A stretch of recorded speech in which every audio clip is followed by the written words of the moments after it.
Welcome to iDream media. So weight loss అండి, చాలామంది దీనికోసం పరుగులు పెడుతూ ఉన్నారు. ఒక అర కేజీ ఎక్కువ ఉన్నా కానీ బరువు తగ్గాలని ట్రై చేస్తూ ఉంటారు. అయితే దీనికోసం రకరకాల డైట్స్ అనేవి చేస్తూ ఉంటారు. మరి ఇవి ఎంతవరకు కరెక్ట్, ఎవరికి ఏ డైట్ అనేది సెట్ అవుతుంది, వివరాలు తెలుసుకుందాం. ఈరోజు మనతో పాటు ఉన్నారు ప్రముఖ యోగా గురు యోగిని అరుణాదేవి గారు. మేడం నమస్తే. నమస్తే. నేను ఎప్పుడైనా మీతో వెయిట్ లాస్ గురించి మాట్లాడినప్పుడు దానికోసం డైట్ అడిగితే అసలు డైట్ అనేది ఉండదని చెప్తూ ఉంటారు. మీరు న్యాచురల్ వేస్లో తగ్గాలని చెప్తుంటారు. రకరకాల డైట్స్ వచ్చాయి, మరి ఏంటి? రకరకాల డైట్స్, మళ్ళీ ఆ డైట్ చేసుకుని సప్లిమెంట్స్, రకరకాల సప్లిమెంట్స్. ఒక అంటే ఇది ఒక భయం ఒకటి క్రియేట్ చేసి ఆ భయంలో మనం ఉంటున్నాం అన్నమాట. రోజు పొద్దున్న లేస్తే మనకి ఒక టెన్షన్, ఇప్పుడు బ్రేక్ఫాస్ట్ ఏం తినాలి, లేకపోతే ఇప్పుడు లంచ్ ఏం తినాలి, డిన్నర్ ఏం తినాలి. సో నాకు షుగర్ ఉంది, నాకు బీపీ ఉంది, లేకపోతే నేను ఓవర్ వెయిట్ ఉన్నాను, నాకు హార్ట్ ఇష్యూస్ ఉన్నాయి. సో ఈ డైట్ డైట్ డైట్ డైట్ మాట్లాడి మాట్లాడి మాట్లాడి ఇది లోపల బాగా కూర్చుంది అందరికి. కానీ ఎంత చెప్తున్నా, ఎంత చేస్తున్నా, ఏది తినకూడదో అదే తింటున్నారు. ఎప్పుడు తినకూడదో అప్పుడే తింటున్నారు. ఇప్పుడు తినకండి అని చెప్తే అప్పుడే తింటున్నారు. మీ డైజెస్టివ్ సిస్టమ్ యాక్టివ్గా ఎప్పుడు ఉంటుందో అప్పుడు తినండి అంటే అప్పుడు తినట్లేదు ఎవరు. సో మీరు ఎన్ని చేసినా కూడా డైట్ అనేది, డైట్ చేస్తున్నాం అని అంటారు. ఎన్ని రోజులు చేస్తారు డైట్? అంటే లైఫ్ లాంగ్ చేస్తారా, లేకపోతే 1 year చేస్తారా, 6 months చేస్తారా, 3 months చేస్తారా? ఏదో ఉంటుంది కదా, దానికి ఒక ఎండ్ ఉంటుంది కదా. లేదా ఒక టార్గెట్, నేను 20 kgs 30 kgs తగ్గాలి, ఆ 20-30 kgs తగ్గే వరకు నేను డైట్ చేస్తానని ఏదో పెట్టుకుంటారు. ఈ 20-30 kgs కూడా 2 నెలల్లో 3 నెలల్లో అలా తగ్గిపోవాలని ట్రై చేస్తారు. ఇంకా అలా తగ్గాలి అని అంటే ఏం చేయాలి? తిండి మానేసేయాలి. ఇప్పుడు మీరు డైటిషియన్ దగ్గరికి వెళ్తే ఏం చెప్తారు వాళ్ళు? రైస్ వద్దు, కార్బ్స్, తర్వాత రోటీ ఎనీథింగ్ ఏది వద్దు, వెజిటబుల్స్, సలాడ్స్, ప్రోటీన్ కావాలి కాబట్టి ప్రోటీన్, సీ ఫుడ్, లేకపోతే నాన్ వెజ్, ఎగ్స్, ఇట్లా. అంటే రెగ్యులర్గా తినే ఫుడ్ కాకుండా నీకు సడన్గా ఒక ఆ ఫుడ్ పెడుతున్నారు నీకు. ఏమవుతుంది అని అంటే ఇది మైండ్ మీద చూపిస్తుంది. మీరు తగ్గిపోయారు 1 monthలో, సరే 10 kgs తగ్గిపోయారు, లేదా 7 kgs తగ్గిపోయారు అనుకుందాం 1 monthలో. ఈ 7 kgs తగ్గిన వాళ్ళు 8 kgs 6 kgs 1 monthలో న్యాచురల్ వేలో కాకుండా ఇలా విపరీతమైన డైట్లు చేసి తగ్గిన వాళ్ళు ఏమవుతారంటే, వాళ్ళతో మాట్లాడండి వెళ్ళి. ఎంత చిరాకు వాళ్ళకి, ఎంత కోపమో, ఎంత విసుగో, మన కదిలిస్తే మీద పడిపోతారేమో అని భయం వేస్తుంది అన్నమాట. అంత అంటే ఎంత స్ట్రెస్లో వాళ్ళు డైట్ చేస్తారు. ప్రతిరోజు లెక్క పెట్టుకుంటారు, ఇంకిన్ని రోజు రోజు వెయింగ్ మిషన్ దగ్గరికి వెళ్ళి నిలబడి, నేను ఇప్పుడు ఇంకా అమ్మాయి 0.5 తగ్గా, అమ్మాయి 0.6 తగ్గా అని ఒక పిచ్చిలో ఉంటారు అందులో. దీనివల్ల మీ లివర్ వెళ్ళిపోతుంది, లాంగ్ పీరియడ్లో కొడుతుంది. అది ఇమీడియట్గా తగ్గదు. ఈవెన్ బెరియాటిక్ సర్జరీ చేసుకున్న వాళ్ళు, ఏదైతే ఒబెసిటీ, ఏవైతే లైపోసెక్షన్స్ చేయించుకున్న వాళ్ళు, సర్జరీలు, ఇంకొకటి రకరకాల ప్రోటీన్ డ్రింక్స్ తాగేవాళ్ళు, protein food, high protein food తినేవాళ్ళు, అది ఫ్రెష్ ఫ్రూట్ కావచ్చు, ఆర్టిఫిషియల్ కావచ్చు, ఏదైనా సరే ఈ ఫుడ్ తినేవాళ్ళు, వీళ్ళందరికీ కూడా మీరు గుర్తుపెట్టుకోవాల్సింది ఏంటి అంటే, మీ గట్, మీ లివర్, మీ కిడ్నీస్. సరే, ఇది ఫిజికల్గా. మెంటల్గా చూద్దాం, మెంటల్ హెల్త్ చూద్దాం. ఇది ఫిజికల్ హెల్త్. మెంటల్ హెల్త్లో మెమరీ లాస్, ఈవెన్ సర్జరీస్ కూడా, బెరియాటిక్ సర్జరీ. ఒక నిమిషం అర్థం కాదు ఎక్కడున్నాం, ప్రతి ఇంతకు ముందు ఉన్నంత యాక్టివ్గా బ్రెయిన్ పనిచేయదు. ఎందుకంటే మొత్తం ఫ్యాట్ లాగేస్తారు కదా వాళ్ళు, ఫ్యాట్ అనేదే ఉండదు. ఈ డైట్లో కూడా అంతే, మెమరీ తగ్గుద్ది. అనుకుంటారు నేను సన్నగా అయిపోయాను, ఆ మంచి మంచి బట్టలు వేసుకుని, ఆ ఫ్రాక్స్ వేసుకుని, ఆ స్లిమ్ మీద వేసుకుని, ఓహో ఆహా అనుకుంటారు. ఎన్ని రోజులు నువ్వు అది మెయింటైన్ చేయగలుగుతావా? 10 సంవత్సరాలు చేయలేవు. బాగా చేస్తే సంవత్సరం, దాని తర్వాత మళ్ళీ ఏం చేస్తుంది? ఎలా అయితే దాన్ని సప్రెస్ చేసావో అంతకన్నా ఇలా అడ్డంగా పెరగడం బాడీ. సో మీరు ఆ మైండ్ హెల్త్లో ముఖ్యంగా మెమరీ లాస్, తర్వాత విపరీతమైన కోపం, బేరింగ్ కెపాసిటీ లేదు. ఏదైనా సరే బేరింగ్. ఇంకోటి తెలుసా, వీళ్ళకి ప్రతిదీ ఏదైనా మాట్లాడితేనే తప్పుగానే కనబడుతుంది, నెగిటివ్గానే తీసుకోరు. వాళ్ళు ఎలా ఉంటారంటే, నాకు వాళ్ళు ఏమన్నా అన్నా కూడా ఏదో నా గురించి మాట్లాడేశారు, ఏదో చెడుగా అన్నారు, ప్రతిదానికి కూడా వాళ్ళు బేర్ చేయలేరు, బేరింగ్ కెపాసిటీ ఉండదు. ఇంకా విపరీతంగా అరిచేస్తూ ఉంటారు, వెళ్ళిపోతూ ఉంటారు, ఏడ్చేస్తారు, ఎమోషన్స్ కంట్రోల్ చేసుకోలేరు. ఇవన్నీ మైండ్ హెల్త్ ఇష్యూస్. ముఖ్యంగా ఏంటి తెలుసా, మీకు మెమరీ లాస్ చాలా చాలా ఉంటుంది, మీకు అర్థం కాదు, అది చాలా స్లో పీరియడ్లో కనబడుతూ ఉంటాయి అవి. తర్వాత లాంగ్ పీరియడ్లో అంటే ఓ 2-3 సంవత్సరాల తర్వాత అనుకోవచ్చు, ట్రెమర్స్ స్టార్ట్ అవుతాయి.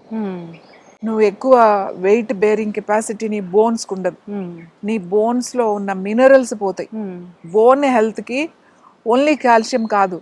ఇప్పుడు ఏం చేస్తారు, కొంతమంది డైట్స్లో సప్లిమెంట్ ఇస్తారు, ఐరన్ సప్లిమెంట్స్ అని, బి కాంప్లెక్స్ అని, లేకపోతే మల్టీవిటమిన్ ట్యాబ్లెట్స్ అని, లేకపోతే కాల్షియం అని, ఇలాంటివి. అంటే డైట్ తగ్గించేశారు కాబట్టి దానికి సప్లిమెంట్స్ అనేవి సజెస్ట్ చేస్తారు.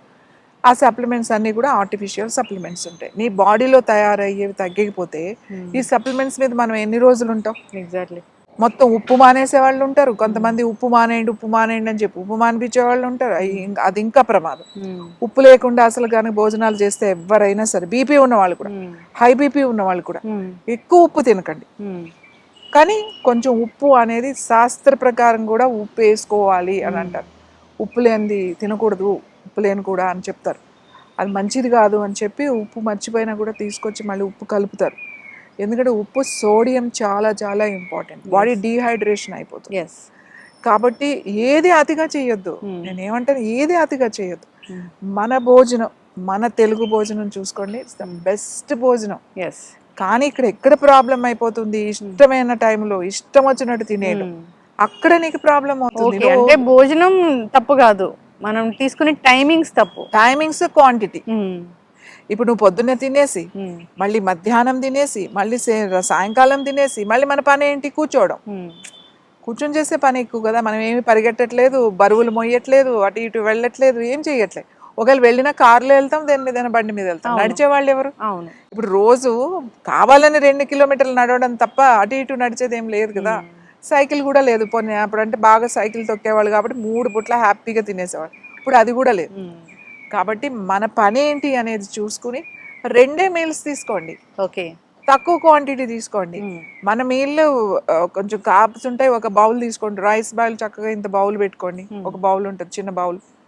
కూరలన్నీ ఓ పచ్చడి, ఒక కూర, పప్పు, రసం ఏ ఉంటాయి కదా, అవి కొంచెం పెరుగో లేకపోతే మజ్జిగో, దట్స్ అ మీల్. నీకు వెజిటబుల్స్ వెళ్తున్నాయి, వెజిటబుల్స్లో బాగా నూనె వేసేసి, లేకపోతే బాగా చింతపండు పులుసులు వేసేసి అట్లా చేయకండి. మన రోటి పచ్చడి ఇస్ ద బెస్ట్ పచ్చడి. రోటి పచ్చడి ఏది, బీరకాయ పచ్చడి, దొండకాయ పచ్చడి, టమాటా పచ్చడి అని చేసుకుంటాం కదా, అది ఎంత మంచిదో. ఎందుకంటే ఎక్కువ దాన్ని ఏం వేపించాం, అది లైట్గా బాయిల్ చేస్తాము, సిమ్లో పెట్టేసి బాయిల్ చేస్తాం, ఆ వాటర్తోనే అది బాయిల్ అయిపోతుంది. దొండకాయ కానీ వంకాయ కానీ ఏదైనా సరే నూనెలు ఎక్కువ వేయకుండా చక్కగా కొంచెం ఎండుమిరపకాయ, పచ్చిమిరపకాయ వేయించుకుంటాం, గ్రైండ్ చేసేస్తాం. కొద్దిగా ఏదైనా ఎంత నెయ్యితోనో దేనితోనో తాలింపు పెట్టుకున్నారు అనుకోండి, అది ఎంత మంచి ఫుడ్. పచ్చళ్ళు అంతే, పచ్చళ్ళు అదే కదా తినేది మనం. పచ్చడి అంటే ఇంతంత వేసేసి కారాలు వేసుకుని ఉప్పులు వేసుకుని అలా కాకుండా రోటి పచ్చళ్ళు నార్మల్గా ఎలాగో చేసుకుంటారు, అందరి ఇళ్లలో కూడా చేస్తారు. నూనె ఎక్కువ వేయకండి, ఫస్ట్ ఎక్కువ ఉప్పు వేయకండి, కొంచెమే వేయండి, సమానంగా వేయండి, మామూలు ఉప్పే వేసుకోండి. నార్మల్ సముద్రపు హ్యాండ్ మేడ్ ఉప్పు. హ్యాండ్ మేడ్ ఉప్పు అంటే అది మరీ తెల్లగా మెరిసిపోతూ ఉండదన్నమాట, నార్మల్గా కొంచెము మసగా ఉంటుంది అన్నమాట. ఆ ఉప్పు ఇప్పుడు కూడా దొరుకుతుంది, అన్ని చోట్ల అమ్ముతున్నారు. అది ఏముంది, మీరు మిక్సీలో వేసేసుకోండి, మెత్తగా అయిపోతుంది, మెత్తగా అయింది డబ్బాల్లో పెట్టుకుని వాడుకోండి. ఎంత ఉప్పు, 5 కేజీలు ఉప్పు కొనుక్కున్నారంటే మీకు చాలా రోజులు వస్తుంది. అప్పుడప్పుడు టేబుల్ సాల్ట్ అంటే ఏంటి, అయోడైజ్డ్ సాల్ట్ టేబుల్ మీద ఉంటుంది.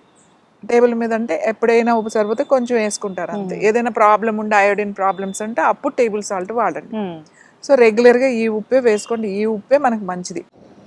సో నూనె దగ్గర జాగ్రత్తగా ఉండాలి, మనం ఏ నూనె వాడుతున్నాము అని చెప్పేసి. ఇప్పుడు మనకి మంచి నూనెలు ఇంకా ఏంటి అంటే, ఇప్పుడు అసలు కోల్డ్ ప్రెస్డ్ వచ్చేసిన చిన్న చిన్న మెషిన్లు, మిక్సీ గ్రైండర్ లాగానే ఇంకా ముందుకు వెళ్తే మనకి ఇది కూడా ఉంటుంది, ఎంత కావాలంటే అంత 1 కేజీ తీసుకోవచ్చు, అదే కొద్దిగా వాడుకోవచ్చు. నెయ్యి వాడండి, నెయ్యి మంచిదే. కొద్ది మోతాదులో నెయ్యి వేసుకోవడం. పప్పు తిన్నారనుకోండి, పచ్చడి తిన్నారనుకో, కొంచెం నెయ్యి వేసుకోండి, దాని కాంబినేషన్ చాలా మంటుంది. పప్పు ప్రోటీన్ బ్రేక్ చేస్తుంది, గీ బాగా డైజెషన్ అవుతుంది, అందుకే పప్పు వేసినప్పుడు కొద్దిగానే నెయ్యి వేసుకో అని చెప్తారు. రుచి కోసం కాదు, మెయిన్ అది డైజెషన్కి చాలా మంచిది. అంటే విపరీతంగా ఎక్కువ తినకండి, ఇవన్నీ బాగుంది కదా అని నెయ్యి వేసేసుకుని తినడం అట్లా చేయొద్దు, ఏదైనా limit. So morning and evening and seasonal fruits తినండి. మ్మ్. రోజు ఏమైనా 2 వెజిటబుల్ సలాడ్ లాగా తినండి. ఇంకా అంతకన్నా డైట్ ఏముంటుంది? మ్మ్. ఇంకా డ్రై ఫ్రూట్స్ ఆల్మండ్స్ 4 అట్లాంటివి 2, ఏదైనా 2 రకాల రోజు, అంతే. దట్స్ మన ఫుడ్. చాలా చాలా బాగుంటుంది. మన వెజిటబుల్స్ చాలా బాగుంటాయి ఇప్పటికీ కూడా పర్వాలేదు, అంతే. ఉన్న దాంట్లో ఓకే బెటర్. అవును. ఇంకా కోల్డ్ స్టోరేజ్లో పెట్టుకుని తినట్లేదు కదా, అట్లీస్ట్ ఉన్న దాంట్లో ఏయో దొరుకుతున్నాయి. కానీ కెమికల్స్ ఉన్నాము, ఇంకా అది రావాలి, ఇంకా కొంచెం టైం పడుతుంది. సో నేను ఏమంటానంటే డైట్ అని కాదు, physical activity is very important. మ్మ్. నువ్వు తీసుకున్న ఆహారం లోపల స్టోర్ అయిపోతుంది. స్టోర్ అవ్వకుండా మీరు ఫిజికల్ యాక్టివిటీ పెట్టుకోండి, చక్కగా స్ట్రెచ్ చేసుకోండి. ప్రాణాయామంతో కూడా వెయిట్ తగ్గుతుంది. ఎస్. ఎందుకంటే ఎక్కువ ఇది చేసేవాళ్ళు ఇప్పుడు మా దగ్గర ఉంటారు కదా, మ్మ్. చేసే వాళ్ళకి ఆకలి ఆటోమేటిక్గా తగ్గుతుంది. కొంచెం 2 సార్లు తింటే సరిపోతుందండి, మేము ఇదివరకు అట్లా తింటలేదు అని చెప్తారు. సో నేను డైట్ ఇది తినండి అది తినండి అని చెప్పను, టైం చెప్తాను. టైంకి తినండి, మీ టైం మీరు సెట్ చేసుకోండి. టైం అంటే టైమే. మ్మ్. మళ్ళీ ఈవినింగ్ మాత్రం చీకటి పడిన తర్వాత ఎట్టి పరిస్థితుల్లో భోజనం చేయకండి. ఎస్. ఒకవేళ మీకు అవ్వలేదు అనుకుంటే స్కిప్ చేసేసేయండి. 8-9 అయింది అని అంటే మీరు డిన్నర్ చేయొద్దు. ఏదైనా లిక్విడ్ ఏదైనా తాగేసి పడుకోండి, మజ్జిగో కొంచెం పాలు ఏదో ఒకటి సూప్ లాంటిదో తాగేసి పడుకోండి. అంతేగాని భోజనం 10కి 9కి మీకు పొరపాటు ఎక్కడ అవుతుందంటే అక్కడే జరుగుతుంది. 9కి 10కి 11 12 1 మ్మ్. 2 3 ఇవాళ టైం లేదు డిన్నర్కి. తెల్లవారే వరకు ఎప్పుడైనా తినొచ్చు. అవును. మంచి బోండాలు, మంచి biryani, mid night bonda, mid night idli, మ్మ్. ఎక్కడెక్కడో చార్మినార్ కాడి నుంచి కోరేం బిర్యానీ. సిటీస్లో అయితే స్పెషల్గా 4 o'clock ఇక్కడ ఒక బండి ఉంటుంది, 3 o'clock అక్కడ బండి ఉంటుంది, 12 o'clock ఇక్కడ ఉంటుంది అనేది బాగా తెలుసు. సో హ్యాపీగా బాగుంది తినేస్తున్నారు, కానీ హెల్త్ పోతుంది. ఓన్లీ ఫిజికల్ హెల్తే కాదు, మెంటల్ హెల్త్ కూడా పోతుంది డైట్ వల్ల. అందుకే diet is very important. High proteins, keto diets, no carbs ఇలాంటివి చేయకండి. కార్బ్స్ చాలా చాలా ఇంపార్టెంట్. మీ బ్రెయిన్ అంతా కూడా కార్బ్స్తోనే ఉంది, ఫ్యాట్తో ఉంది, గుర్తుపెట్టుకోండి. అది మనం తీసుకున్న దాంట్లో మీకు 60-70% మీ బ్రెయిన్కే వెళ్ళిపోతుంది. అలా అని చెప్పి ఎక్కువ తినమని నేను చెప్పట్లేదు, తక్కువ క్వాంటిటీ చేసుకోండి అని చెప్తున్నా. కొత్త అలవాటు చేసుకోకండి. Time discipline is very important. Yoga ఏం చెప్తుంది? టైంలో ఉండండి అని చెప్తుంది. మీరు టైంతో ఉండండి, టైంలో ఉండండి, ఆ టైం మెయింటైన్ చేయండి, ఎవ్రీథింగ్ బాగా పడుతుంది. ఆల్రెడీ ఓవర్ వెయిట్ ఉన్నాం మేము, చాలా 100 above ఉన్నామండి, ఏం చేయాలంటే డెఫినెట్గా చేయాలి. బట్ ఒక 2 నెలలు 3 నెలలు అలా షార్ట్ పీరియడ్ పెట్టుకోకుండా 1 year అట్లా పెట్టుకుని మెల్లగా తగ్గడం అనేది, హెల్దీగా తగ్గడం అనేది చాలా ఉన్నాయి. హెల్దీగా తగ్గడం చాలా బాగా హెల్దీగా తగ్గచ్చు. ఖచ్చితంగా మ్యామ్, చాలా చక్కటి ఇన్ఫర్మేషన్ అండి. చాలా మంది కూడా రకరకాల డైట్స్ చేస్తూ ఉన్నారు, తగ్గినట్లే తగ్గి మళ్ళీ బరువు పెరుగుతూ ఉంటారు ఎప్పుడైతే డైట్ మానేస్తారో. సో దానివల్ల వచ్చే కాంప్లికేషన్స్ చాలానే ఉంటాయి. అసలు వెయిట్ అనేది మనం ఎంత ఉన్నాము, ఎంత తగ్గాలి అనేది ఒక అవగాహన తెచ్చుకొని దాని ప్రకారం న్యాచురల్ వేస్ అనేవి పాటిస్తే మంచిది. సో లాంగ్ టర్మ్గా మనం పెట్టుకొని దాని తర్వాత మనం వెయిట్ అనేది తగ్గితే అది బెస్ట్ హెల్దీ వేలో వెయిట్ తగ్గడం అనేది అవుతుంది. చాలా చక్కటి ఇన్ఫర్మేషన్ అండి, ఫాలో అవ్వాలని కోరుకుందాం. ధన్యవాదాలు.